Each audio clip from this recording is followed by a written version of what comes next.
நாம் படிக்க வேண்டிய பாடம் ஆவியின் வரங்களும் ஊழியங்களும் என்ற தலைப்பில் நாம் இன்றைக்கு படிக்க வேண்டும். ஸ்பிரிச்சுவல் கிஃப்ட்ஸ் அண்ட் மினிஸ்ட்ரீஸ் என்ற தலைப்பிலே நாம் சத்தியங்களை கற்றுக்கொள்ள வேண்டியிருக்கிறது.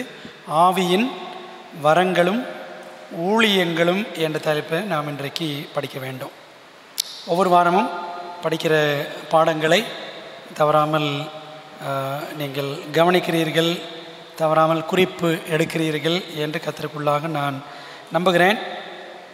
ஏனென்றால் இந்த பாடங்கள் எல்லாம் நம்முடைய ரட்சிப்புக்கு மிகவும் அவசியமான பாடங்கள்.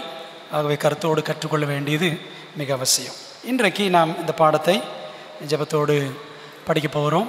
ஒரு சின்ன ஜெபம் பண்ணலாமா? எங்கள் நல்ல தகப்பனே, இந்த நாளிலே ஆவியின் வரங்களும் ஊழியங்களும் என்ற தலைப்பில் நாங்கள் படிக்க போகிற பாடங்களை எங்களுக்கு நீர் ஆசீர்வதித்து தாரும்.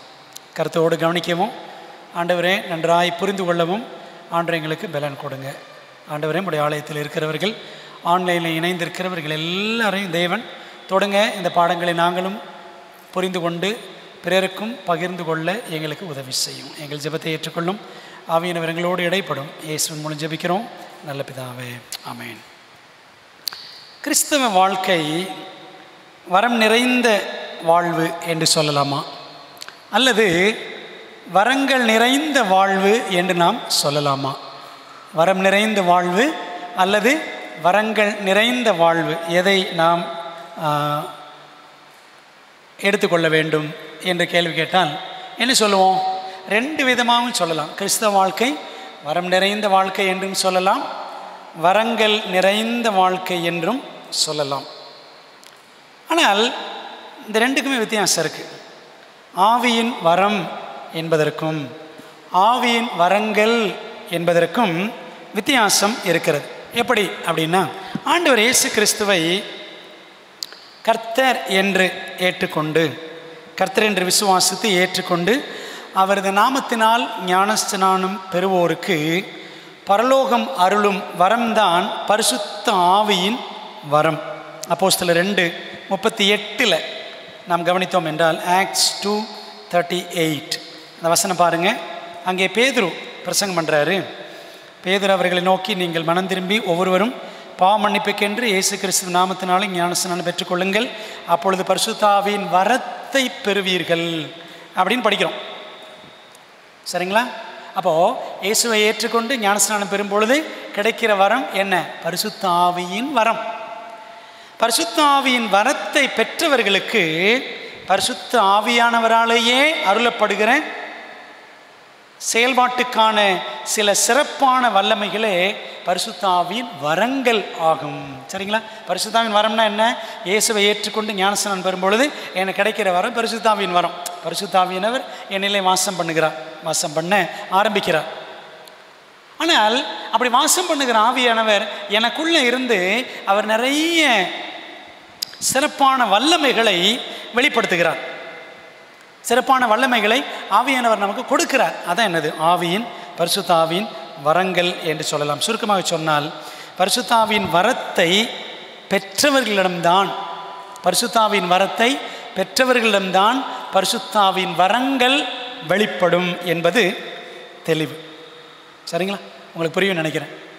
பரிசுத்த ஆவியின் வரம் என்பது வேறு, வரங்கள் என்பது வேறு. நாம் அனைவரும் பரிசுத்த ஆவியின் வரம் பெற்றவர்கள் தானா? இயேசுவை ஏற்றுக்கொண்ட எல்லாருமே பரிசுத்த ஆவியின் வரம் பெற்றவர்கள் தானா? பாருங்களேன், வசனத்தில் படிக்கிறோம். எபேசியர் 3:17 விசுவாசத்தினாலே கிறிஸ்து உங்கள் இருதயங்களில் வாசமாய் இருக்கவும். பை ஃபெய்த், விசுவாசத்தின் மூலமாக நமக்குள்ள யார் வர்றாங்க? கிறிஸ்துவான ஒரு வாசம் பண்ணுங்க. இன்னொரு வசனம் கொலோசியர் 1:27 கொலோசியர் 1:27 அடுத்து படிக்கிறோம். கிறிஸ்துவானவர் மகிமையின் நம்பிக்கையாக உங்களுக்குள் இருப்பதே அந்த ரகசியம். இப்போ இதுதான் கிறிஸ்துவ வாழ்க்கை. கிறிஸ்து நமக்குள் வாழும் வாழ்க்கை, இதுதான் கிறிஸ்தவ வாழ்க்கை. கிறிஸ்தவ வாழ்க்கைனா என்ன? கிறிஸ்து நமக்குள்ளே இருந்து வாழும் வாழ்க்கை. இதை பற்றி எலன் ஒயிட் அம்மையார் சொல்கிறாங்க பாருங்களேன். அதாவது என்ன சொல்கிறாங்க? ஆவியானவர் மூலமாக கிறிஸ்து நமக்குள் வாசம் பண்ணுகிறார். Through the Holy Spirit, Christ is dwelling in us. நமக்குள்ள கிறிஸ்து வாசம் பண்ணுகிறார். விசுவாசத்தினால் இருதயத்தினுள் தேவ ஆவியானவரை பெற்றிருத்தலே நித்திய வாழ்வின் தொடக்கம் ஆகும். பார்த்தீங்களா, விசுவாசத்தினால இருதயத்திற்குள்ளே தேவ ஆவியானவர் பெற்றிருப்பது தான் நித்திய வாழ்வின் தொடக்கம். பார்த்தீங்களா, அப்படின்னா கிறிஸ்துவை விசுவாசித்து வாழும் வாழ்க்கை என்பது, கிறிஸ்துவை விசுவாசித்து வாழும் வாழ்க்கை என்பது நித்திய வாழ்வின் ஆரம்பம் ஆகும். சரிங்களா? அப்போது நம்ம கிறிஸ்தவர்களாக வாழும் பொழுதே ஆவியானவர் நமக்குள்ளே உள்வசித்து வழி நடத்துகிறாரு. இதுதான் நித்திய ஜீவனின் ஆரம்பம். சரிங்களா? ஆக பிரியமானவர்களே, வாசம் பண்ணுதல் என்றால் நிரந்தரமாக குடியிருத்தல். வாசம் பண்ணுதல், நிரந்தரமாக குடியிருத்தல் என்று பொருள். என்றென்றைக்கும் உங்களுடனே கூட இருக்கும்படிக்கு சத்திய ஆவியாகிய வேறொரு தேற்றவாளனை நான் உங்களுக்கு அனுப்புகிறேன் என்று இயேசுவானவர் சொல்லியிருக்கிறார். யோவான் 14:16. அப்படியானால் ஆவியானவர் நமக்குள்ளே இருக்கிறார்ல. நான் இயேசுவை விசுவாசிக்கிறேன் என்று சொன்னால் நமக்குள்ளே யார் இருக்கிறாங்க? ஆவியானவர் வாசம் பண்ணுகிறார். எப்படி வாசம் பண்ணுகிறார்? என்றென்றைக்கும் நமக்குள்ளே அவர் வாசம் பண்ணுகிறவர். ஆவியானவர் மூலமாக கிறிஸ்து நமக்குள் வசிப்பதே பரிபூரண ஜீவன் ஆகும். சரிங்களா? ஆவியானவர் மூலமாக கிறிஸ்து நமக்குள் வசிப்பதே பரிபூரண ஜீவன் அப்படின்னு நாம் நம்புகிறோம். யோவான் 10:10 படித்து பாருங்கள், உங்களுக்கு புரியும். ஆக முதற்கண் நம் மனதில் பதிக்க வேண்டியது, பரிசுத்த ஆவியானவர் மூலமாக கிறிஸ்துவின் பிரசன்னம் நமக்குள் வந்திடுவதும். கவனிச்சிங்களா? பரிசுத்த ஆவியானவர் மூலமாக கிறிஸ்துவின் பிரசன்னம் நமக்குள் வந்து விடுவதும் நிலைத்திருப்பதுமே பரிசுத்த ஆவியின் வரம் ஆகும். சரிங்களா? நான் ஆண்டவரை ஏற்றுக்கொள்கிறேன், ஆவியானவர் எனக்குள்ளே வாசம் பண்ணுகிறார். இதுதான் பரிசுத்த ஆவியின் வரத்தை பெற்றுக்கொள்ளுதல். இப்படி பரிசுத்த ஆவியின் வரத்தை பெற்ற பிற்பாடு, சரிங்களா, ஆவியானவர் நமக்குள்ளே வாசம் பண்ண ஆரம்பிக்கும் பொழுது, ஆவியானவர் மூலமாக கிறிஸ்துவானவர் நமக்குள்ளே வாசம் பண்ண இந்த உறவு நமக்குள்ளாக வளரும் பொழுது என்ன ஆகுதுன்னா, உள்ளே வந்திருக்கிற பரிசுத்த ஆவியானவர் அந்த பரிசுத்த ஆவியின் வரத்தின் மூலமாக நம்முடைய வாழ்க்கை பரிசுத்த ஆவியானவர் வரங்களால் அடுத்து அலங்கரிக்கப்படுகிறது. சரிங்களா? இயேசுவை ஏற்றுக்கொள்கிறோம், பரிசுத்த ஆவியின் வரம் நமக்குள்ளே அவர் வாசமாக இருக்கிறார். It's a gift. சரிங்களா? ஆவியானவர் உள்ளே வசிக்கிறது ஒரு வரம் தானே. அப்படி உள்ளே வருகிற ஆவியானவர் இன்னும் நிறைய வரங்களை கொடுத்து நம்முடைய வாழ்க்கையை அலங்கரிக்கிறார். சரி, கொஞ்சம் ஸ்லைட்ஸ் நம்ம என்ன செய்ய போகிறோம், ஸ்கிப் பண்ணிவிட்டு வரங்களால் அலங்கரிக்கப்பட்ட வல்லமையுள்ள வாழ்வு குறித்து நாம் படிக்க போகிறோம். வரங்களால் அலங்கரிக்கப்பட்ட வல்லமையுள்ள வாழ்வு. தேவனுக்கு பிரியமாக பரிசுத்தமாக வாழும் நபரின் வாழ்வில், தேவனுக்கு என்று தன்னை ஒப்பு கொடுத்து பரிசுத்தமாக தேவனுக்கு பிரியமாக வாழ வேண்டும் என்று ஒரு நபர் தன்னை ஒப்பு கொடுக்கும் பொழுது, நீங்களெல்லாம் ஆண்டவருக்கு நம்ம ஒப்பு கொடுக்கணும் இல்லை, அப்படி ஒப்பு கொடுக்கும் பொழுது என்ன செய்வார் தெரியுமா? ஆவியானவர் தம்முடைய வல்லங்களை, தம்முடைய வரங்களை நமக்கு கொடுத்து ஊழியங்களில் நம்மை வல்லமையாக பயன்படுத்துவார். ஆவியின் வரங்கள் பற்றிய பட்டியல், ஆவியின் வரங்கள் பற்றிய ஒரு கம்ப்ளீட் லிஸ்ட் பைபிள் எங்கேயா இருக்கா? ஆவியின் வரங்கள் அப்படின்னு வரிசையாக ஒரே இடத்துல எல்லாம் இருக்கா? இல்லை. 4 பட்டியல்களை 4 இடங்களில் நம்ம புதிய ஏற்பாட்டில் பார்க்குறோம். எங்கே அப்படின்னா 1 கொரிந்தியர் 12ஆம் அதிகாரம். சரிங்களா? 1 கொரிந்தியர் 12, ரோமர் 12, எபேசியர் 4, 1 பேதுரு 4. ரொம்ப ஈக்குவலாக இருக்கும். 1 கொரிந்தியர் 12, ரோமர் 12, எபேசியர் 4, 1 பேதுரு 4 ஆகிய 4 அதிகாரங்களில் நாம் என்ன செய்கிறோம்னா ஆவியின் வரங்களை பற்றி பார்க்கிறோம். சரிங்களா? இந்த ஆவியின் வரங்கள் எல்லாமே கிருபையின் வரங்கள், கிஃப்ட்ஸ் ஆஃப் கிரேஸ் அப்படின்னு சொல்லுவாங்க. Gifts of the holy spirit are also called as gifts of grace. கிருபையின் வரங்கள். எப்படின்னா வசனம் பாருங்க, ரோமர் 12:6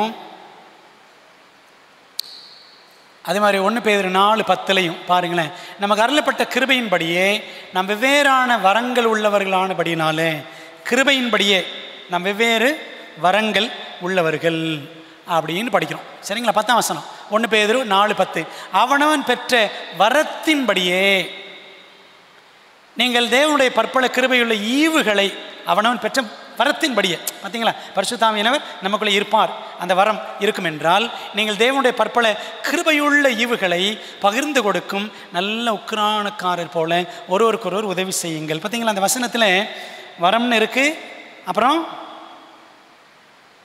கிருபைன்னு இருக்கா? அவனவன் பெற்ற வரத்தின்படியே நீங்கள் தேவனுடைய பற்பல கிருபையுள்ள ஈவுகளை, சரிங்களா? வரம் ஈவுகள் அப்படின்னு பார்க்குறோம். ஆகவே ஆவியானவர் நமக்குள்ளே வந்துட்டார்னா அவர் என்ன செய்வார்? அடுத்து நிறைய ஈவுகளை, வரங்களை அவர் செயல்படுத்துவார். விசுவாசத்தினால் இயேசு நம்மில் வாசமாக இருந்தால் கிருபையின் வரங்களாகிய ஆவியின் வரங்களை நாம் உடையவர்களாய் இருப்போம். இந்த ஆவியின் வரங்கள், இதுக்கு என்ன பேர் சொல்கிறோம் அப்படின்னா, ஆவியின் வரங்கள் என்றால்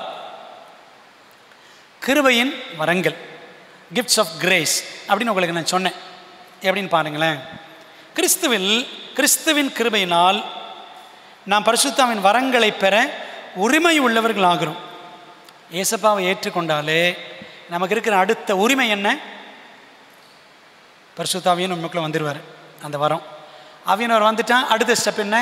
வரங்கள் வந்துடும். அடுத்து வரங்கள் வந்துவிடும். எபேசியர் 4ஆம் அதிகாரம் 7-8 வசனங்களை நாம் அதை படித்தால் புரிஞ்சுக்கலாம். அந்த வசனத்தை வாசிக்கலாமா? எபேசியர் 4ஆவது அதிகாரம் வசனங்கள் 7-8 2 வசனங்களை நம்ம பார்க்கலாமா? ஓகே, நான் பைபிள்லேருந்து வாசிக்கிறேன். அதனால் கிறிஸ்துவினுடைய ஈவின் அளவுக்கு தக்கதாக நம்மில் அவனவனுக்கு கிருபை அளிக்கப்பட்டிருக்கிறது. ஆதலால் அவர் உன்னதத்திற்கு ஏறி சிறைப்பட்டவர்களை சிறையாக்கி மனுஷர்களுக்கு வரங்களை அளித்தார் என்று சொல்லியிருக்கிறார். கிறிஸ்துவினுடைய ஈவின் அளவுக்கு தக்கதாக அவனவனுக்கு கிருபை அளிக்கப்பட்டிருக்கிறது. ஆவியானவரை பெற்றிருக்கிற, ஆவியானவரை ஈவாக பெற்றிருக்கிறவர்கள் அடுத்து என்ன செய்வாங்க? அவர்கள் வரங்களையும் பெற்றுக்கொள்ளுவார்கள் அப்படின்னு பார்க்குறோம். ஆவியானவர் தாமே அந்த வரங்களை தமது சித்தத்தின்படியே நமக்கு பகிர்ந்தளிக்கிறார் என்று 1 கொரிந்தியர் 12:11 நம்ம என்ன செய்கிறோம்? வாசிக்கிறோம். வேதாகமத்தில் நன்றாக கவனித்து பாருங்களேன். ஆண்டவர் தம்முடைய பிள்ளைகளுக்கு அளவில்லாமல் கொடுக்கிற விஷயங்கள் 2 விஷயங்கள். தேவன் அளவில்லாமல் பெருக்கமாக கொடுக்கிற காரியங்கள் 2. ஒன்று என்ன தெரியுமா? ஒன்று கிருபை அளவில்லாமல் கொடுக்குறார். சரிங்களா? ரோமர் 5:20. இன்னொன்று பரிசுத்த ஆவியை அளவில்லாமல் கொடுக்கிறார். யோவான் 3:34 இந்த வசனத்தை பாருங்களேன். ரோமர் 5:20. மேலும் மீறுதல் பெருகும்படிக்கு நியாயப்பிரமாணம் வந்தது, அப்படி இருந்தும் பாவம் பெருகின இடத்தில் கிருபை அதிகமாய் பெருகிற்று. பாருங்க, ஆண்டவர் கிருபை அதிகமாக கொடுக்கிறார். இன்னொரு இடத்துல கூட இருக்கு, அவர் அதிகமான கிருபை அளிக்கிறாரு அப்படின்னு படிக்கிறோம். சரிங்களா? இன்னொரு அடுத்த வசனம், தேவனால் அனுப்பப்பட்டவர் தேவனுடைய வார்த்தைகளை பேசுகிறார். பிதாவாகிய தேவன் குமாரனாகிய இயேசு கிறிஸ்துவை அனுப்பினார். எதற்கு? தேவனுடைய வார்த்தைகளை பேசுறதுக்கு. தேவன், பிதாவாகிய தேவன் அவருக்கு, இயேசுவுக்கு தமது ஆவியை அளவில்லாமல் கொடுத்திருக்கிறார். சரிங்களா? அப்போது ஆண்டவர் அளவில்லாமல் கொடுக்கிற ஆசீர்வாதங்கள் 2. ஒன்று என்னது? ஒன்று கிருபை, கிரேஸ். இன்னொன்று என்னது? ஹோலி ஸ்பிரிட், ஆவியானவர் அப்படின்னு பார்க்குறோம். ஆக தேவன் தமது பெருக்கமான கிருபையினால் பெருக்கமான ஆவியின் வரங்களை தமது பிள்ளைகள் மூலம் செயல்படுத்தி திருச்சபைகளையும் ஊழியங்களையும் ஸ்திரப்படுத்துகிறார். சரிங்களா? விளங்குச்சா உங்களுக்கு? அப்போது இயேசுவை ஏற்றுக்கொள்ளும் பொழுது ஆவியின் வரம், ஆவியானவர் தான் வரமாக நமக்கு கிடைக்கிறார். சரியா? அந்த ஆவியானவர் மூலமாக நமக்குள்ள யார் வாசம் பண்ணுறா? கிறிஸ்துவானவரும் பிதாவும் வாசம் பண்ணுகிறார்கள். சரிங்களா? 3 பேருமே. நீங்கள் ஒரு வசனத்தை படிச்சிங்கன்னா யோவான் 14ஆம் அதிகாரத்துக்கு வாங்களேன். John chapter 14. யோவான் 14ஆம் அதிகாரத்திற்கு வாருங்கள். அதில் பாருங்களேன், 14 23 வசனம்.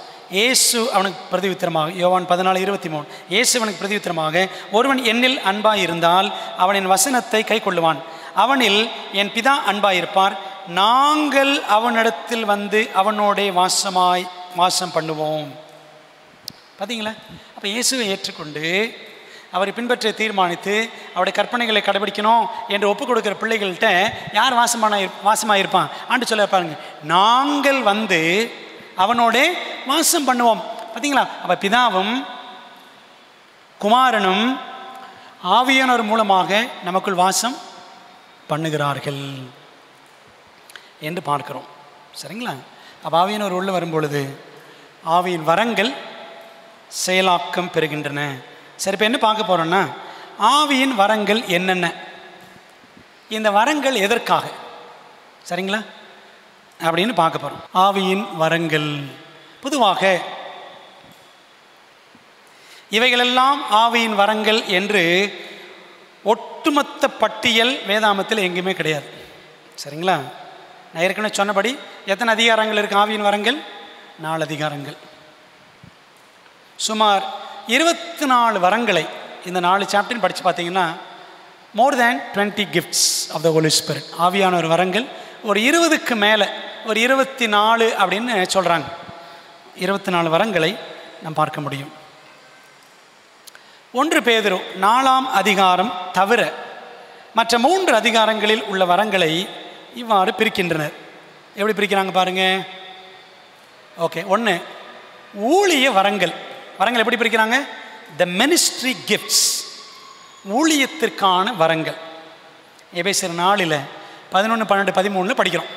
2வது, ஓகே, அந்த வசனத்தை பாருங்கள். மேலும் நாம் அனைவரும் தேவனுடைய குமாரனை பற்றி விசுவாசத்திலும் அறிவிலும் ஒருமைப்பட்டவர்களாகி கிறிஸ்துவனுடைய நிறைவான வளர்ச்சியின் அளவுக்கு தக்க பூர்ண புருஷராகும் வரைக்கும் பரிசுத்தவான்கள் சீர்பொருந்த பொருட்டு சுவிசேஷ ஊழியத்தின் வேலைக்காகவும் கிறிஸ்துவின் சரீரமாகிய சபையானது பக்தி விருத்தி அடைவதற்காகவும் அவர் சிலர் அப்போஸ்தலராகவும் சிலர் தீர்க்கதரிசிகளாகவும் சிலர் சுவிசேஷகராகவும் சிலர் மெய்ப்பராகவும் போதவராகவும் ஏற்படுத்தினார்.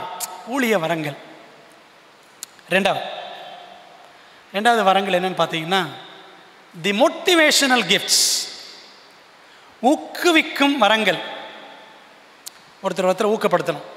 ரோமர் 12 6 to 8 பாருங்களேன். நமக்கு அருளப்பட்ட கிருபையின்படியே நம்ம வெவ்வேறு வரங்கள் உள்ளவர்களானபடினாலே நம்ம தீர்க்க தரிசனம் சொல்லுகிற வரத்தையுடையவன் விசுவாச பிரமாணத்திற்கு ஏற்றதாக சொல்ல கடவன். என்ன அர்த்தம்? தீர்க்க தரிசனம் வரம்னா சத்தியத்தை எடுத்து சொல்லுதல், பிரசங்கிக்கிற வரம் என்று கூட சொல்லலாம். ப்ரொஃபஸாயிங் அப்படின்னா ப்ரீச்சிங். தீர்க்க தரிசனம் சொல்கிறதுன்னா பிரசங்கித்தல் என்று கூட பொருள்படும்.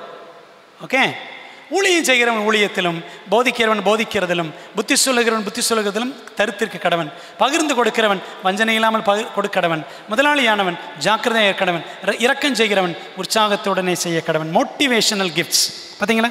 அப்போது பிரசங்கம் பண்ணுறது மற்றவர்களை ஊக்கப்படுத்தும், புத்தி சொல்கிறது ஊக்கப்படுத்தும், பகிர்ந்து கொடுப்பது ஊக்கப்படுத்தும், இரக்கம் செய்வது ஊக்கப்படுத்தும். சரிங்களா? மோட்டிவேஷனல் கிஃப்ட்ஸ் அப்படின்னு சொல்கிறாங்க. மூணாவது என்ன அப்படின்னா,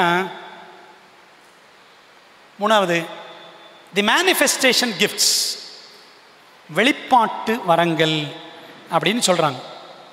மேனிஃபெஸ்டேஷன் கிஃப்ட்ஸ் பார்த்தீங்களா? அது எங்கே படிக்கிறோம்? 1 Corinthians 12 8, 9, 10 வெளிப்பாட்டு வரங்கள். ஓகே.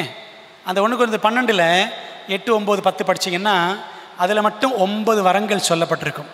படிக்கலாமா? பாருங்கள். எப்படி எனில் ஒருவனுக்கு ஆவியினாலே ஞானத்தை போதிக்கும் வசனமும் வரமும், வேறொருவனுக்கு அந்த ஆவியினாலேயே அறிவை உணர்த்தும் வசனமும் அறிவை உணர்த்தும் வரமும், வேறொருவனுக்கு அந்த ஆவியினாலேயே விசுவாசமும், வேறொருவனுக்கு அந்த ஆவியினாலேயே குணமாக்கும் வரங்களும், வேறொருவனுக்கு அற்புதங்களை செய்யும் சக்தியும், வேறொருவனுக்கு தீர்க்க தரிசனம் உரைத்தலும், வேறொருவனுக்கு ஆவிகளை பகிர்த்தறிதலும், வேறொருவனுக்கு பற்பல பாஷைகளை பேசுதலும், வேறொருவனுக்கு பாஷைகளை வியாக்கியானம் பண்ணுதலும் அளிக்கப்படுகிறது அப்படின்னு பார்க்குறோம். சரிங்களா? இப்போ 3 வகை வரங்கள். ஊழிய வரங்கள், த மினிஸ்ட்ரி கிஃப்ட்ஸ். 2வது ஊக்குவிக்கும் வரங்கள், த மோட்டிவேஷனல் கிஃப்ட்ஸ். 3வது வெளிப்பாட்டு வரங்கள், த மேனிஃபெஸ்டேஷன் கிஃப்ட்ஸ் அப்படின்னு பார்க்குறோம். சரிங்களா? அடுத்த கேள்வி, இந்த வரங்கள் எதற்காக?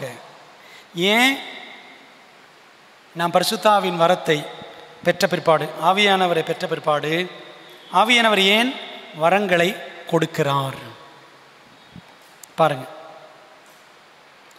4 காரணங்களுக்காக. 1, திருச்சபையின் ஐக்கியம் மற்றும் பக்தி விருத்திக்காக.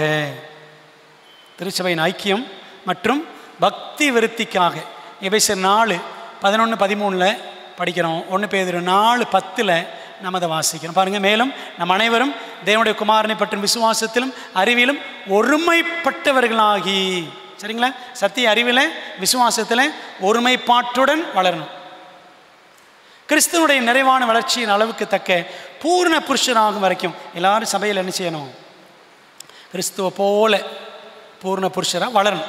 அதற்காக அவர் சிலர் அப்போஸ்தலராக, சிலர் தீர்க்கதரிசிகளாக, சிலர் சுவிசேஷகராக, சிலர் மெய்ப்பராக, போதகராக ஏற்படுத்தினார். பார்த்தீங்களா? அப்போ திருச்சபையின் ஐக்கியம், சபை ஐக்கியமாக செயல்படணும். பக்தி விருத்தி அடையன்றதுக்காக தான் வரங்கள். ரெண்டாவது அதை அந்த வசனம் இன்னொரு 1 பேதுரு 4:10 அவனவன் பெற்ற வரத்தின்படியே நீங்கள் தேவனுடைய பற்பல கிருபையில் ஈவுகளை பகிர்ந்து கொடுக்கும் நல்ல உக்குரானக்காரர் போல ஒருவருக்கொருவர் உதவி செய்யுங்கள். ஐக்கியம். ரெண்டாவது எதுக்குன்னா கிறிஸ்துவில் நிறைவான வளர்ச்சி அடைவதற்காக. சரிங்களா?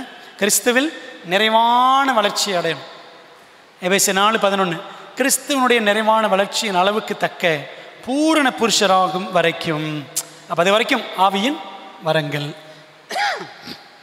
நம்ம பரலோகத்துக்கு போனதுக்கப்புறம் வரங்கள் செயல்படுமா? கிடையாது. சரிங்களா? வரங்கள் எங்கே இருக்க வரைக்கும் தான், இங்கே இருக்க வரைக்கும் தான். சரிங்களா? ஆகவே அப்போ எதற்காக இங்கே இருக்கும் பொழுதே வரங்கள் கொடுக்குறாரு? கிறிஸ்துவனுடைய நிறைவான வளர்ச்சியின் அளவுக்கு தக்க பூர்ண புருஷராகணும். கிறிஸ்து வர்ற வரைக்கும் நம்ம என்ன செய்யணும்? we should grow in Christ in perfection. இந்த பூரணத்தில் வளர்ந்துக்கிட்டே இருக்கிறதுக்காகத்தான் இந்த வரங்கள் அப்படின்னு படிக்கிறோம். சரியா? 3வது, எதற்கு வரங்கள்? சுவிசேஷ ஊழியத்தின் வேலைக்காக, சுவிசேஷ ஊழியத்துக்காக. எபேசியர் 4:12 பரிசுத்தவான்கள் சீர்பொருந்து பொருட்டு சுவிசேஷ ஊழியத்தின் வேலைக்காகவும் அப்படின்னு பார்க்குறோம். சரிங்களா? கிறிஸ்துவின் சரீரமாகிய சபையானது பக்தி விருத்தி அடைவதற்காகவும் வரங்கள், ஆவியின் வரங்கள். 4வது எதுக்காக? 4வது தேவனுடைய மகிமைக்காக.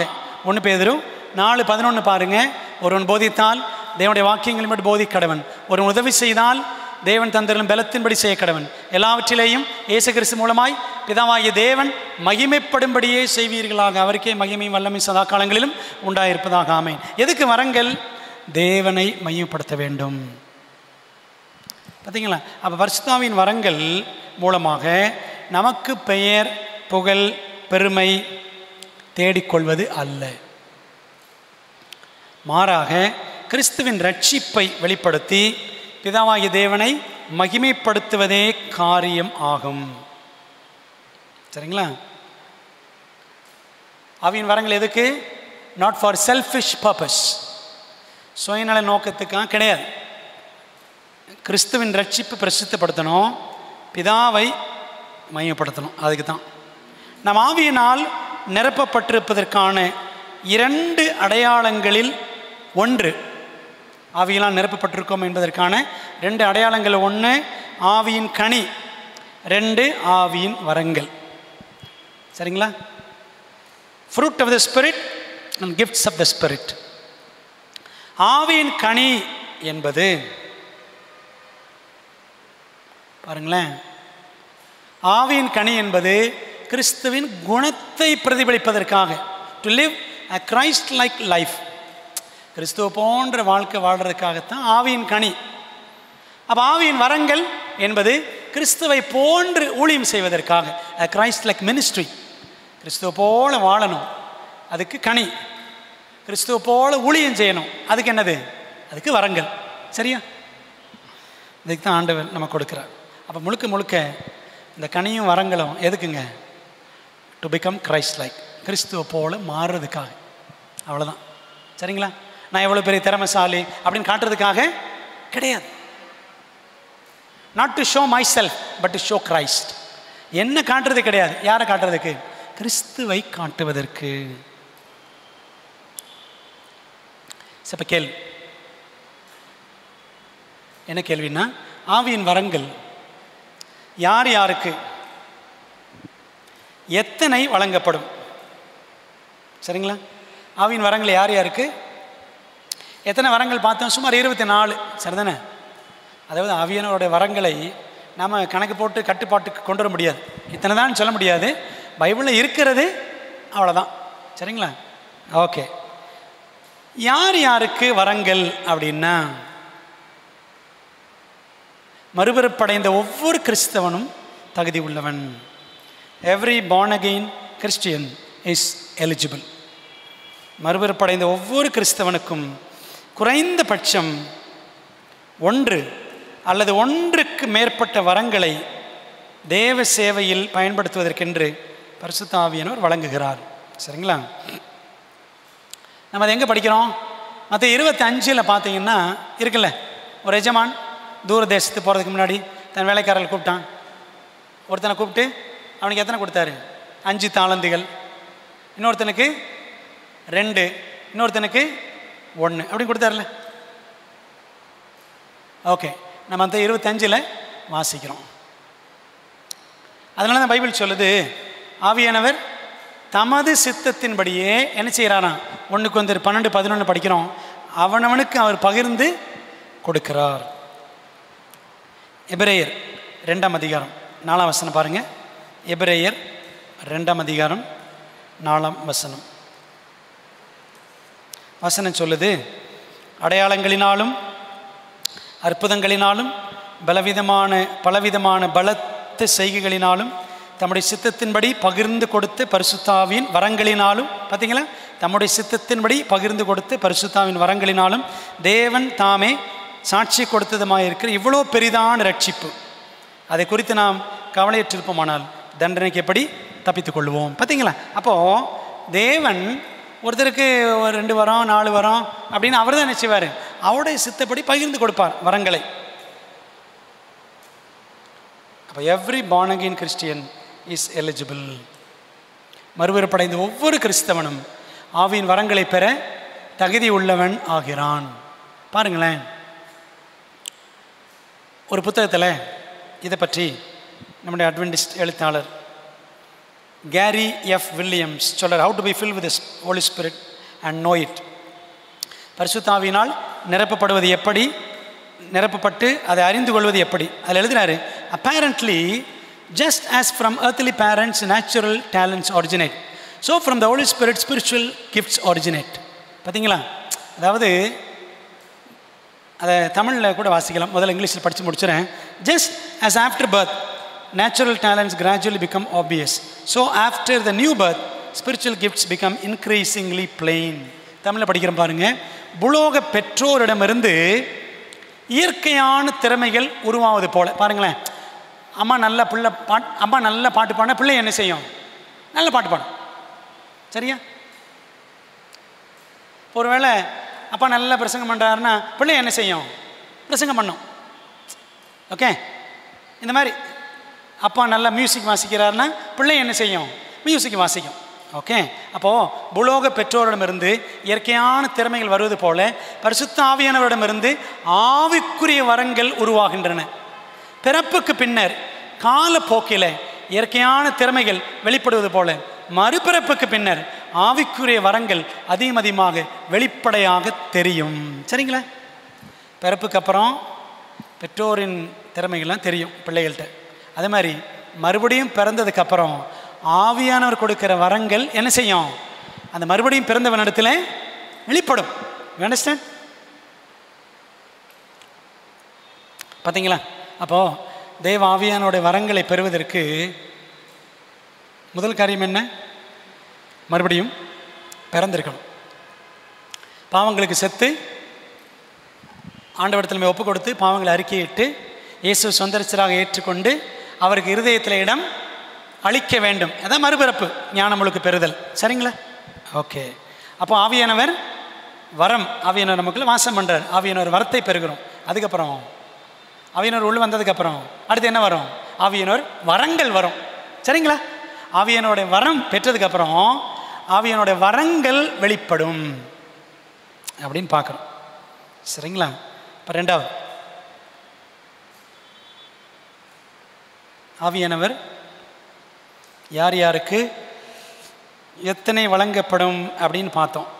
யார் யாருக்கு அப்படின்னா மறுபடியும் பிறந்தவருக்கு. ரெண்டாவது, அவர் ரொம்ப திறமையுள்ளவராக இருக்கணும், அதனால தான் அவருக்கு வரங்கள் அப்போ தான் கிடைக்கும். அப்படியா? ரொம்ப டேலண்டடாக இருக்கணும், ரொம்ப திறமையாக இருக்கணும், நல்லா படிச்சிருக்கணும், அப்போ அவருக்கு தான் ஆவியின் வரங்கள் கிடைக்கும். அப்படியா? அப்படி கிடையாது. திறமை தகுதி அல்ல, அர்ப்பணிப்பே தகுதியாகும். Eligibility is not ability but availability. சரிங்களா? Eligibility is not ability but availability. நான் திறமையோடு இருக்கணும்னு கிடையாது, ஆண்டவருக்கு நான் ஒப்பு கொடுத்துருக்கணும். சரிங்களா? அப்போ தான் ஆவியின் வரங்கள் நம்மிடத்தில் செயல்படும். ஆவியினால் நிரம்பின ஒவ்வொரு கிறிஸ்தவனும் ஆவியின் நடத்துதலுக்கு தன்னை ஒப்பு கொடுத்திருப்பான்.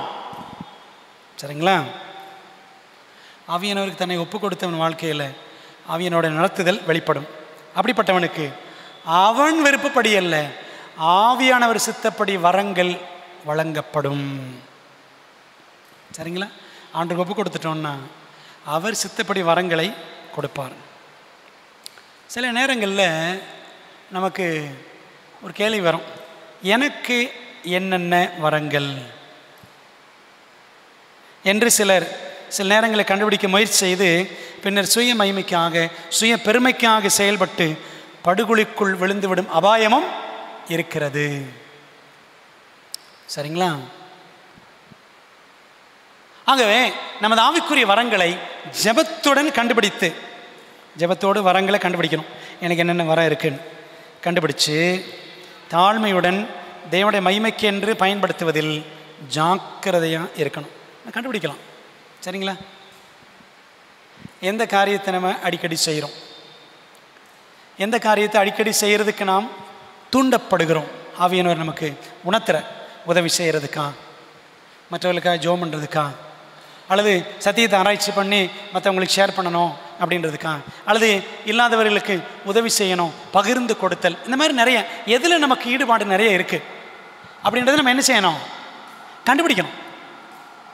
கண்டுபிடித்தால் நமக்கு தேவன் கொடுத்துருக்கிற ஆவியின் வரங்கள் என்ன நமக்கு தெரியும்.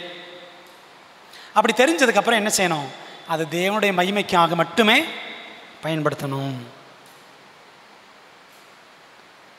அப்படி ஒருத்தர் என்ன பண்ணாராம், தனது வரம் என்ன என்று கண்டுபிடிக்க முயற்சித்த ஒரு விசுவாசி எனக்கு பகிர்ந்து கொடுக்கிற வரம் இல்லை என்று சொல்லி, எனக்கு ஷேர் பண்ணுற வரம்லாம் கிடையாதுன்னு சொல்லிட்டு என்ன பண்ணாராம், காணிக்கை கொடுக்கறத நிறுத்திட்டாராம். காணிக்கை கொடுக்கறத நிறுத்திட்டாராம். ஆனால் எனக்கு நிர்வாகம் பண்ணுகிற வரம் இருக்கிறது என்று கூறி தலைமைத்துவத்துக்கு முண்டி அடித்தாராம். புரியுதா உங்களுக்கு? எனக்கு ஷேர் பண்ணுற கிஃப்ட்லாம் கிடையாதுன்னு காணிக்கை கொடுக்கறத நிறுத்திட்டாராம். ஆனால் நான் ரூலிங் ஆளுகை பண்ணுற வரம் இருக்குன்னு சொல்லிட்டு, ஆளுகை என்பது ஒரு வரம். ரோமர் 12 படிச்சு பாருங்க. முதலாளியானவன் படித்தோம்ல, முதலாளியானவன் ஜாக்கிரதையோடு அவன் முதலாளித்துவம் செய்யணும். அப்படி அவர் அது தலைமைத்துவத்துக்கு போட்டி போட்டாராம். எப்படி இருக்குது பார்த்தீங்களா கதை? சிலர் எனக்கு ஜெபிக்கிற வரம் அப்படின்னு சொல்லிட்டு வெளி ஊழியத்திற்கே போக மாட்டாங்க. சரிங்களா? ஜெபம் பண்ணிக்கிட்டே இருந்துட்டு வெளி ஊழியங்களுக்கு போகாமல் இருந்துடலாமா? சிலர் ஊழியம் போய்கிட்டு வெளியே ஊழியம் போயிட்டு ஜெபம் பண்ண மாட்டாங்க. கடைசியில் ஜெபம் பண்ண மாட்டாங்க. அதை பேலன்ஸ்டாக இருக்க மாட்டாங்க. ஜெபம் பண்ணுறவங்க ஊழியத்துக்கு போக மாட்டாங்க, ஊழியத்துக்கு போகிறவங்க ஜெபம் பண்ண மாட்டாங்க. எப்படி இருக்கணும்? எல்லாமே பேலன்ஸ்டாக சமநிலையோடு நாம் பின்பற்ற வேண்டும். ஜெபமும் தவறாமல் செய்ய வேண்டும், ஊழியமும் மறவாமல் செய்ய வேண்டும். அப்போ ஆவியின் வரங்களை கவனமாக கருத்தாக கர்த்தருக்காக நாம் பயன்படுத்த வேண்டியது அவசியம் அப்படின்னு பார்க்குறோம். சரிங்களா? அங்கே பிரியமானவர்களே, அப்போ ஆண்டவர் என்ன செஞ்சிருப்பார்? வரங்களை ஆண்டவர் எல்லாருக்குமே கொடுக்குறார். சரிதானே? எல்லாருக்கும் வரங்கள் கொடுக்குறார். சரியா? ஆண்டவர் யாருக்குமே ஒரு வரமாவது கொடுக்காமல் இருப்பதில்லை. அதான் இந்த ஓமை. 5 தாளந்துகள், 2 தாளந்துகள், 1 தாளந்து. 5 தாளந்துகள் வாங்கினவன் என்ன பண்ணா? அதை கொண்டு போய் 10 ஆக்கினான். 2 தாளந்துகள் வாங்கினவன் கொண்டு போய் 4 ஆக்கினான். 1 தாளந்து வாங்கினவன் புதைச்சி வச்சுட்டான். அப்படி தானே? எப்படி சொல்லலான்னா, 1 தாளந்து வாங்கினவன் 1 வாங்கினவன் ஒன்றுமெல்லாம் ஆக்கிட்டான். சரிதானே? 1 வாங்கினவன் அதை வச்சு இன்னொன்று தயாரித்திருக்கணும். சரிதானே? அதாவது ஒன்று கூட்டியிருக்கணும், பெருக்கி இருக்கணும். ஆனால் அவன் அது செய்யலை. எஜமான் வந்து கேட்டார், என்னப்பா என்னாச்சு? அவன் என்ன பண்ணான்? எஜமானை பற்றியே எஜமான்கிட்ட குறை சொன்னான். எஜமான், நீர் எப்படி ஆளுன்னு எனக்கு தெரியும். நீர் எப்படி ஆளு? நீர் விதைக்காத இடத்தில் அறுக்கிறவரும் தெளிக்காத இடத்தில் சேர்க்கிறவருமான கடினமுள்ள மனுஷன் என்று அறிவேன். உங்களை பற்றி எனக்கு நல்லா தெரியும் எஜமான். அதனால் என்ன பண்ணேன்? அந்த 1 தாளந்தை கொண்டு போய் நான் மண்ணில் புதைச்சி வச்சுட்டேன். இந்தாரும் நீர் கொடுத்த 1 தாளந்து அப்படின்னு திரும்பி கொடுத்தான். எஜமான் அவனை பாராட்டினாரா? யாரை பாராட்டினாரு? 5 வாங்கினவனை பார்த்து அவன் 10 ஆக்கிட்டான். அவன்கிட்ட சொன்னார், கொஞ்சத்தில் உண்மையாக இருந்தாய், உன்னை அநேகத்தின் மேல் அதிகாரி ஆக்குவேன். 2 வாங்கினவன் 4 ஆக்கிட்டான். அவன்கிட்ட சொன்னார், நீ கொஞ்சத்தில் உண்மையாக இருந்த, உனக்கு தான் இன்னும் கூடுதலாக அப்படி நிர்வாகம் கூட கொடுத்தாரு. ஆனால் 1 வாங்கினவன் ஒன்றுமே செய்யாதனால அவனுக்கு எஜமான் சொன்னார், பொல்லாத ஊழியக்காரனே. பார்த்தீங்களா? So God gifts and talents to all his people according to his will. தம்முடைய சித்தப்படி ஆண்டவர் எல்லாருக்கும் வரங்களை கொடுக்குறார். தம்முடைய சித்தப்படி கொடுக்குறார். 4, 2, 3, 1, 1ஆவது கொடுப்பார். ஒன்றுமே கொடுக்க மாட்டாருன்றது கிடையாது. சரிங்களா? 1 வரமாவது தேவன் கொடுப்பார். ஏன் அப்படின்னா, அந்த நபருக்குள்ள என்ன வளரணும்? கிறிஸ்துவை போன்று அந்த ஊழியம் செய்கிற குணம் வளரணுன்றதுக்காக ஆண்டவர் 1 வரமாகிலும் கொடுப்பார். சரியா? பிரியமானவர்களே, அப்போ உண்மையிலே சொல்ல போனால் கிறிஸ்தவ வாழ்க்கை என்பது மெய்யாகவே வரங்கள் நிறைந்த வாழ்க்கை தான். கிறிஸ்தவ வாழ்க்கை வரங்கள் நிறைந்த வாழ்க்கை. சரிங்களா?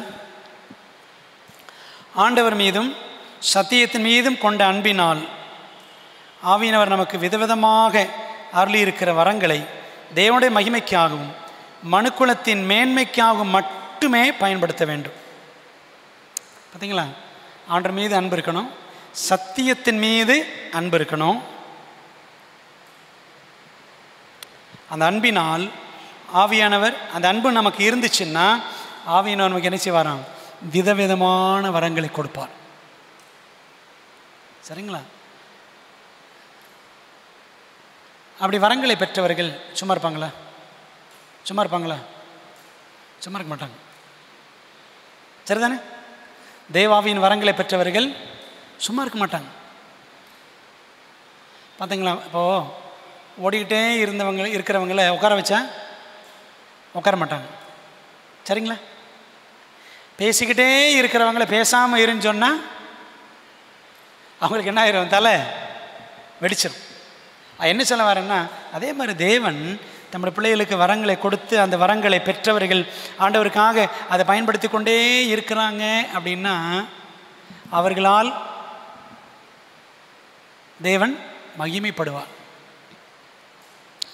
தேவனுடைய மகிமைக்காக, மனுக்குலத்தின் மேன்மைக்காக மட்டுமே அந்த வரங்களை பயன்படுத்தணும். சரிங்களா? கொலோசியர் 3:14, 1 கொரிந்தியர் 14:1 வாசிப்போம். கொலோசியர் 3:14 வாசிக்கலாம். இந்த வசனம் என்ன சொல்லுது பாருங்களேன். கொலோசியர் 3:14 படிக்கிறோம். இவை எல்லாவற்றின் மேலும் பூரண சர்க்குணத்தின் கட்டாகிய அன்பை தரித்து கொள்ளுங்கள். இவை எல்லாவற்றின் மேலும் பூரண சர்க்குணத்தின் கட்டாகி அன்பை தரித்து கொள்ளுங்கள். என்ன அர்த்தம்? வரங்கள்லாம் வச்சுக்கிட்டு அன்பு காட்டலைன்னா பிரயோஜனம் இல்லை. இன்னொரு வசனம் பாருங்கள், உங்களுக்கு புரியும் இன்னும் தெளிவாக. 1 கொரிந்தியர் 14:1. 1 கொரிந்தியர் 14:1. அன்பை நாடுங்கள், ஞான வரங்களையும் விரும்புங்கள், விசேஷமாக தீர்க்க தரிசன வரத்தை விரும்புங்கள். படிக்கிறோம். முதல்ல எதை சொல்கிறாரு? ஃபஸ்ட்டு எதான் சொல்கிறாரு? அன்பை தான் சொல்கிறார். அன்பை நாடுங்கள். ஆவியின் கனி 9 கனி பார்த்தோன்னா ஃபஸ்ட்டு என்ன தான் இருக்கும்? அன்பு. சரிதானே? அன்பு. அன்பை தான் முதல்ல சொல்கிறார். இந்த 1 கொரிந்தியர் 14ஆம் அதிகாரம், இன்றைக்கி எல்லோரும் அந்நிய பாஷை வரம்னு சொல்லிகிட்டு இருக்கிறாங்க. அந்த அதிகாரம் ஃபுல்லாக அந்த அந்நிய பாஷையை பற்றி தான் பேசுது. 1 கொரிந்தியர் 14 முதல் வசனத்தில் என்ன ஆரம்பிக்கிறாரு? அன்பை நாடுங்கள் அப்படின்னு தொடங்குறார். பார்த்தீங்களா? அப்போது அந்த அன்பு நம்மிடத்தில் காணப்பட வேண்டும். சபையார் எல்லாரும் ஒருத்தருக்கு ஒருத்தர் அன்பாக இருக்கணும். அதான் ஐக்கியம். சபையாருக்குள்ளே, கிறிஸ்துவின் சரீரமாகிய சபை குடும்பத்திற்குள்ளே ஐக்கியம். அதே போல் ஒவ்வொரு தனித்தனி குடும்பத்திலும் அன்பு, ஐக்கியம் எல்லாம் இருக்கணும்னு என்ன செய்கிறாரு? தேவன் விரும்புகிறார். அதனால தான் ஆவியானவருடைய பிரசன்னத்தை நமக்கு கட்டளையிடுகிறார். விளங்குதா உங்களுக்கு? அப்போது அன்பு இல்லை அப்படின்னு சொன்னால் வெறும் வரங்களால் பிரயோஜனம் இல்லை. சரிங்களா? பாருங்களேன், அதை பற்றி எல்ன் ஒயிட் எழுதுகிறாங்க. என்ன எழுதுகிறாங்க? No one is prepared to educate and strengthen the church unless he has received the gift of the Holy Spirit. பரிசுத்த ஆவியின் வரத்தை ஒருவர் பெற்றிராத பட்சத்தில் போதித்து திருச்சபை பலப்படுத்துவதற்கு அவர் ஆயத்தமாக இல்லை. பரிசுத்த ஆவியின் வரத்தை ஒருவர், அதை பரிசுத்த ஆவியானவரை உள்வசிக்க பெற்றிராத ஒருவர். பாருங்களேன், பிரசங்கம் அழகாக பண்ணலாம். சரிங்களா? வெளி தோற்றத்திற்கு டிப்டாப்பாக ஒரு நல்ல கிறிஸ்துவன் போல காட்சி அளிக்கலாம். நல்ல பாட்டு பாடலாம். ஆனால் பரிசுத்த ஆவியானவர் பெறாமலே என்ன செய்யலாம்? பரிசுத்த ஆவியானவர் இல்லாமலே நல்லா பேசலாம், நல்லா பாடலாம். சரிதானே? ஆக அந்த பரிசுத்த ஆவியினுடைய வரத்தை, ஆவியானவரை உள்வசிக்க பெற்றிராத பட்சத்தில் ஒரு நபர் போதிப்பதற்கும் திருச்சபை பலப்படுத்துவதற்கும் அவர் ஆயத்தமாக இல்லை. சரிங்களா? அதாவது என்ன சொல்கிறேன்னா, ஆவியானவருடைய வரத்தை பெற்றவர்கள், இயேசுவை ஏற்று ஆவியானவரின் வரத்தை பெற்றவர்கள் அடுத்து ஆவியானவராலே வரங்களை பெறுவார்கள். வரங்களை பெற்றவர்கள் என்ன செய்வாங்க? 2 விதமாக செயல்படுவாங்க. ஒன்று, தேவனுடைய மகிமைக்காக வரங்களை பயன்படுத்துவார்கள். 2வது, மனுக்குலத்தின் நன்மைக்காக வரங்களை பயன்படுத்துவார்கள். First for God's glory, next for the benefit of mankind. அந்த வரங்களை பெற்றவர்கள் தேவ நாமத்தை மையப்படுத்துவாங்க, மற்றவர்களுடைய பக்தி விருத்தி அடைய உதவியாக இருப்பாங்க. சரிங்களா? நான் எவ்வளவு அழகாக திறமையாக பிரசங்கம் பண்ணுறேன் பார் அப்படின்னு இருக்க பிரசங்கம் பண்ண மாட்டாங்க. நான் எவ்வளவு அழகாக பாடுறேன் பார் அப்படின்னு திறமையை காட்டுறதுக்காக பாட மாட்டாங்க. நான் எப்படி மியூசிக் எத்தனை வகையாக நான் வாசிக்கிறேன் பார் என்று சொல்லி டேலண்ட்டை காட்டுறதுக்காக என்ன செய்ய மாட்டாங்க? மியூசிக் வாசிக்க மாட்டாங்க. மெய்யாகவே ஆவியின் வரங்களை பெற்றவர்கள் இதெல்லாம் எதுக்காக செய்வாங்க? தேவனை மையப்படுத்தவும், 2வது மக்களுடைய பக்தி விருத்திக்காக, மனுக்குலத்தின் நன்மைக்காக அவர்கள் அதை செய்வார்கள் அப்படின்னு பார்க்கணும். சரிங்களா? அப்போ அவர்களால் தேவனுடைய நாமம் மகிமைப்படும். 2வது, அப்படி பரிசுத்தாவின் வரங்களை பெற்றவர்கள் மூலமாக ஆவியானவர் சபைக்கு ஊழியம் செய்யும் பொழுது அந்த சபையார் என்ன செய்வாங்க? பக்தியில் விருத்தி அடைவார்கள். சரியா? அங்கே என்ன இருக்காது? பரிசுத்தாவின் வரத்தை பெற்று பரிசுத்தாவின் வரங்களையும் பெற்றவர்கள் வாழ்க்கையில் என்ன இருக்காது? பெருமை இருக்காது. இருக்காதுல்ல? என்ன பார், நான் எப்படி அப்படின்ற எண்ணம் இருக்காது. சரிங்களா? ஆண்டவர் இயேசு கிறிஸ்துவும் இந்த உலகத்தில் பரிசுத்த ஆவியை பெற்றார். சரிதானே? பரிசுத்த ஆவியின் வரத்தை பெற்றிருந்தார்ல? பெற்றிருந்தார். ஏன்னா தேவன் தம்முடைய ஆவியை அவருக்கு அளவில்லாமல் ஊற்றியிருந்தார் அப்படின்னு படிக்கிறோம். சரிங்களா? ஸோ பிதாவானவர் அந்த ஆவியின் வரத்தை இயேசுவின் மேல் ஊற்றியிருந்தார். சரி, அதுக்கப்புறம் இயேசுவின் வாழ்க்கையில் வரங்கள் வெளிப்பட்டனவா? வெளிப்பட்டது. ஒரு வசனம் பாருங்களேன், அப்போஸ்தலர் 10:38. அப்போஸ்தலர் 10ஆம் அதிகாரம் 38ஆம் வசனம் சொல்லுது, நசரேயனாகிய இயேசுவை தேவன் பரிசுத்த ஆவியினாலும் வல்லமையினாலும் அபிஷேகம் பண்ணினார். சரிங்களா? ஆவியின் வரம். தேவன் அவருடனே கூட இருந்தபடினாலே அவர் நன்மை செய்கிறவராயும் பிசாசின் வல்லமையில் அகப்பட்ட யாவரையும் குணமாக்குகிறவராயும் சுற்றித் திரிந்தார். வரங்கள். சரிங்களா? முதல் பகுதி, இந்த வசனத்தினுடைய முதல் பகுதி பரிசுத்த ஆவியின் வரத்தை இயேசு பெற்றிருந்தார். ரெண்டாம் பகுதி என்ன சொல்லுது? அதனால் அவருடைய வாழ்க்கையில வரங்கள் வெளிப்பட்டன. பிசாசு பிடிச்சவங்களை சுகமாக்கினார்.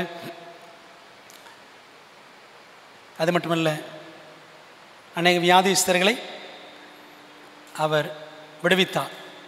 நன்மை செய்கிறவராய் சுற்றி திரிந்தார். சரிதானே? நன்மை செய்கிறவராய் சுற்றி தெரிந்தார்.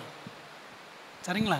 அப்போ பாருங்களேன், அப்போ ஆவியின் வரங்களை, ஆவியின் வரத்தை பெற்று பிற்பாடு ஆவியானவரால் ஆவியின் வரங்களை பெறுகிறவர்கள், இது எப்படி சொல்லலாம்னா, இயேசுவை நான் ஏற்றுக்கொள்கிறேன், அப்போ பிதா என்ன செய்வாராம்? இயேசுவின் நாமத்தினாலே நமக்கு தேற்றர்வாளனை என்றென்றும் நம்மோடு கூட இருக்கும்படி பரிசுத்த ஆவியினவரை நமக்கு கொடுப்பார். அது பரிசுத்த ஆவியின் வரம். அப்போ பிதா இயேசுவின் நாமத்தினாலே நமக்கு ஆவியின் வரத்தை கொடுக்கிறார். நமக்குள்ளே வருகிற ஆவியானவர் நமக்கு என்ன செய்கிறாரு? ஆவியின் வரங்களை செயல்படுத்துகிறார் நமக்குள்ளே, நம் மூலமாக. எதற்காக? தேவநாம மையப்படவும் மக்களின் பக்தி விருத்திக்காகவும் மனுக்குலத்தின் மேன்மைக்காகவும் இந்த வரங்களை ஆண்டவர் செயல்படுத்துகிறாரு. சரிங்களா? அதனால் பிரியமானவர்களே, இந்த உலகத்தில் இருக்கிற வரைக்கும், சபை இந்த உலகத்தில் இருக்கிற வரைக்கும், எது வரைக்கும் இருக்கும்? கிறிஸ்துவின் 2ஆம் வருகை வரைக்கும் இருக்கும். இந்த உலகத்தில் பாவம் இருக்கிறது, பாவிகள் இருக்கிறார்கள், நாமும் பாவிகளாக இருக்கிறோம். ஆனால் நம்மை ஆண்டவர் ரட்சிக்கும் பொழுது, ஆஸ் சேவ்ட் சின்னர்ஸ், ரட்சிக்கப்பட்ட பாவிகளாக, மீட்கப்பட்ட பாவிகளாக ஆண்டவர் என்ன செய்கிறாரு? நம்மை புதிதாக்கி மறுவப்படுத்தி குணமாற்றம் நம்மள வளரும்படி செய்து அவரை அறிவிப்பதற்கு அவர் நம்மை அனுப்புகிறார். சரிங்களா? இயேசுவை வெளிக்காட்டுவதற்கும் இயேசுவை அறிவிப்பதற்கும் பரலோகம் நம்மை அனுப்புகிறது. அப்படி அனுப்பும் பொழுது ஆண்டவர் நமக்கு என்ன கொடுத்து அனுப்புகிறாரு? பரிசுத்த ஆவியின் பலத்தை கொடுத்து அனுப்புகிறார். அப்போஸ்தலர் 1:8 படிக்கணும்ல, பரிசுத்த ஆவி உங்களிடத்தில் வரும்போது நீங்கள் பலன் அடைந்து எருசலேமிலும் யூதேயாவிலும் சமரியாவிலும் பூமியின் கடைசி பரியந்தமும் எனக்கு சாட்சிகளாய் இருப்பீர்கள். Be filled and be witnesses. அதான் அப்போஸ்தலர் 1:8, ரெண்டே வார்த்தை தான். Be filled, be witnesses. சரிங்களா? நிரப்பப்படுங்கள், சாட்சியாக இருங்கள். கவனிச்சிங்களா? அப்போது இந்த உலகத்தில் ஆண்டவருடைய திருச்சபை சாட்சியாக இருக்கணும். அப்படி சாட்சியாக இருப்பதற்கு ஆண்டவர் நம்மை சும்மா விட்டுறலை. நம்ம சொந்த பலத்தில் அவர் நம்மை விட்டு விடவில்லை. அப்போ தான் என்ன பலன் கொடுக்குறார் நமக்கு? பரிசுத்த ஆவியின் பலனை அவர் நமக்கு கொடுக்கிறார். அந்த அப்போஸ்தலர் 1:8 நீங்கள் பார்த்தீங்கன்னா, அப்போஸ்தலர் 1:8 படித்தீங்கன்னா, பரிசுத்த உங்களிடத்தில் வரும்பொழுது நீங்கள் பலன் அடைந்து என்றிருக்கு. அந்த பலன் என்ன தெரியுமா? பலன் என்ற வார்த்தை மூல பாஷையில், கிரேக்க பாஷையில் dunamis, dunamis, DUNAMIS. DUNAMIS, DUNAMIS, dunamis. அந்த டுனாமிஸில் இருந்து தான் டைனமைட் என்ற வார்த்தை வந்துச்சு. டைனமைட். டைனமைட்னா என்னது? டைனமைட்னா வெடிகுண்டு. டைனமைட்னா என்ன? வெடிகுண்டு. சரிங்களா? அந்த டுனாமிஸ் என்ற வார்த்தைக்கு ஒரு அர்த்தம் டைனமைட், இன்னொரு அர்த்தம் என்ன சொல்கிறாங்கன்னா மிராக்கிள் ஒர்க்கர். டுனாமிஸ் அப்படின்னு என்னது? மிராக்கிள் ஒர்க்கர், அற்புதம் செய்கிறவர். நம்மிடத்தில் இருக்கக்கூடிய அந்த பலனாகிய பரிசுத்த ஆவியானவர் யாரா? அற்புதங்களை செய்கிறவர். சரிங்களா? அப்போ அந்த அற்புதங்களை செய்கிற ஆவியானவர் நமக்குள்ளே வாசம் பண்ணுறாராம். அவர் நிச்சயவாராம் நம்மை எருசலேமில் நம்ம இருக்கிற இடத்துல, லோக்கலில், யூதேயாவில் சுற்று வட்டாரத்தில், சமரியாவில், இந்த ஹோல் டிஸ்ட்ரிக்டில், பூமியின் கடைசி பரியந்தம், உலகம் ஃபுல்லாக நம்ம தேவன் சாட்சிகளாக பயன்படுத்துவாரோம். புரியுது அவங்களுக்கு? அப்போ இந்த விழுந்து போன பாவிகளுக்கு எவ்வளோ பெரிய பாக்கியம் பார்த்தீங்களா? When we stay connected with Jesus, we become entirely different. We become entirely useful. We become entirely God glorifying. நம்ம தேவனோடு இயேசுவோடு இணைந்து இருக்கும் பொழுது நாம் முற்றிலும் பயனுள்ளவர்களாக, முற்றிலும் தேவனை மகிமைப்படுத்துகிறவர்களாக நாம் மாற முடியும். So who makes the difference in and through us? நம்மிலும் நமக்கு மூலமாகவும் ஒரு பெரிய வித்தியாசத்தை உண்டு பண்ணுகிறவர் யாரு? ஆவியானவருங்க. சரிங்களா? ஸோ அந்த ஆவியானவருடைய வல்லமை, இந்த ஆவியானவர் மூலமாக கிடைக்கிற வரங்கள் எவ்வளவு மகா மேன்மையானவை. ஒரு வாசகம் வாசித்து நான் முடிக்கிறேன். எலன் வைட் எழுதுகிறாங்க, Pray that the mighty energies of the Holy Spirit with all their quickening, recuperative and transforming power may fall like an electric shock on the palsy-stricken soul, causing every nerve to thrill with new life, restoring the whole man from his dead earthly sensual state to spiritual soundness. You will thus become partakers of the divine nature, having escaped the corruption that is in the world through lust, and in your souls will be reflected the image of him by whose stripes you are healed. 5 Testimonies, page 267. தமிழில் படிக்கிறேன். உயிரோட்டும் நலம் அருளும் மறுரூபமாக்கும் எல்லா வல்லமையோடும் பரிசுத்த ஆவியானவரின் பலத்த சக்திகள் திமிர்வாதம் பிடித்துள்ள ஆத்துமாவில் ஒரு மின்னதிர்வை போல் ஊற்றப்படுவதற்காக ஜெபியுங்கள். ஜெபம் பண்ணணுமா? அந்த ஆவியானுடைய பலத்த சக்திகள் நம்மிடத்தில் வெளிப்படணும். திமிர்வாதம் பிடித்துள்ள ஆத்துமா, அப்படி தானே? நம்ம ஆத்துமா எப்படிப்பட்டதான்? திமிர்வாதம் பிடித்தவர்கள் போல இருக்கிறோமா? அசைய முடியாமல் இருக்கிறோம் ஆண்டவருக்காக. விடிய காலம் எந்திரிக்கும் போல அசைய முடியாமல் இருக்கிறோம். ஊழியம் செய்ய போக முடியல, அசைய முடியாமல் இருக்கிறோம். சரி தானே? அப்போ நமக்கு என்ன தேவையா? We need the mighty energies of the Holy Spirit. பரிசுத்த ஆவியானவரின் பலத்த சக்திகள் நமக்கு தேவை. நம்ம அதற்காக ஜெபம் பண்ணணும். தொடர்ந்து வாசிக்கிறேன். அப்பொழுது அப்படி ஜெபிக்கும் பொழுது ஒவ்வொரு நரம்பும் புத்துயிர் பெற்று சிலிர்க்கும். மரணித்த மண்ணுக்குரிய சிற்றின்ப நிலையிலிருந்து ஆவிக்குரிய ஆரோக்கியத்திற்கு முழு மனிதன் கொண்டு வரப்படுவான். அந்த செத்துப்போன நிலையிலிருந்து ஆண்டவரை முழு மனுஷனாக்குவார். இவ்விதமாக இச்சையினால் உலகத்தில் உண்டான கேட்டுக்கு தப்பி திவ்ய சுபாவத்துக்கு பங்குள்ளவர்களாக நீங்கள் மாறுவீர்கள். நம்மகிட்ட இச்சை அசுத்தம் இருக்குல்ல, இதிலிருந்தெல்லாம் நம்ம ஆண்டவர் விடுவிச்சு வெளியில் கொண்டு வருவார். திவ்ய சுபாவத்துக்கு பங்குள்ளவர்களாக மாற்றுவார். திவ்ய சுபாவம் தேவகுணம், தேவகுணத்துக்கு பங்குள்ளவர்களாக தேவன் நம்மை மாற்றுவார். அதாங்க ஆவியனோட வல்லமை. யாருடைய தழும்புகளால் நாம் குணமாகிறோமோ அவரது சாயல் நம் ஆத்துமாக்களில் பிரதிபலிக்கப்படும். கவனிச்சிங்களா? யாருடைய தழும்புகளால் நாம் குணமாகிறோமோ அவரது சாயல் உங்கள் ஆத்துமாக்களில் பிரதிபலிக்கப்படும். சரிங்களா? அப்போ இயேசுவின் தழும்புகளால் குணமாகிறோன்னா அவரை போல நம்ம மாறிடும். பார்த்தீங்களா? சொன்னேன்ல. அப்போ அல்டிமேட்டாக ஆவியானவர் எதற்காக? நம்ம இயேசுவை போல மாற்றுவதற்காக. ஆவியின் கனி இயேசு போன்ற குணம் நம்மிடத்தில் வருவதற்காக. ஆவியின் வரங்கள் இயேசு போல நாம் ஊழியம் செய்கிறதுக்கு. அவ்வளோதான். இதில் செல்ஃப் சுயநலம் என்பதற்கு ஒரு துளி கூட இடம் கிடையவே கிடையாது. No self. Christ was selfless. அப்படி தான் கிறிஸ்துவானவர் சுயம் இல்லாதவராக இருந்தார். அப்படி தான் நாமும் மாற வேண்டும் என்று தேவன் விரும்புகிறார். ஆகவே முதலாவது ஆவியின் வரத்தை பெற்றுக்கொள்வோம். முதல்ல we must make sure the Spirit of God dwells in us. ஆவியானவர் நமக்குள்ளே இருக்கணும். அதான் முதல் காரியம். ஆவியின் வரத்தை நாம் பெற்றிருக்கணும். சரிங்களா? ஆவியானவர் துக்கப்படுத்திட கூடாது. பாவம் செஞ்சு சரிதானே இஷ்டத்துக்கு நடந்து ஆவியானவரை துக்கப்படுத்திடக்கூடாது. ரெண்டாவது, பின்னர் ஆவியின் வரங்களை ஏற்ற நேரத்தில் தேவன் நம் வாழ்வின் மூலம் செயல்படுத்துவார். சரிங்களா? ஒன்று மறுபடியும் பிறந்திருக்கணும். ரெண்டாவது ஒன்று we must be born again. ரெண்டாவது we must make ourselves available to God.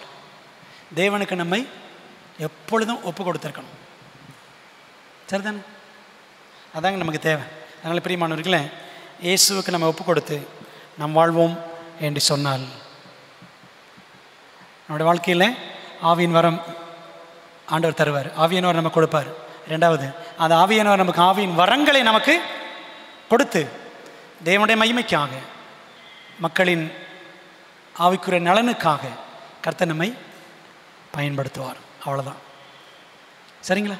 ஆகவே இந்த சத்தியத்தை உணர்ந்து கொள்வோம்.